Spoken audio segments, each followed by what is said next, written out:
आया नया गहना गुड़िया पहनी के झमका दे जेठनिया ये सैया जेठनिया ये सैया ऊपर से मेकअप का डाले ले जेठनिया ये सैया।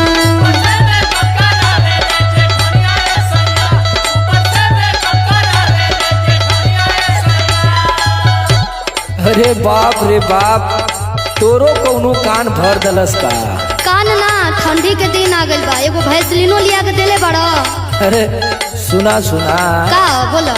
ये हमके लगत है कि परकसवा और परकसवा वो अपने ते ऐसा ही कुछ दिन भर चौड़रा मारन, लेकिन हमरो मेहरारू को बिगाड़ी दी है। सुना पहले तू बात हमार सुना। हाँ बोलो। तू का सोचलू कि हम तोरे बारे में ना सोचीला? अरे तू ना सोचेला ना तबे तो कहता नहीं। अरे तोहरे ही बारे में हम दिन रात सोचत सोचत ऐसा हो गली। सुना? हाँ सुनाओ। काहे टेंशन ले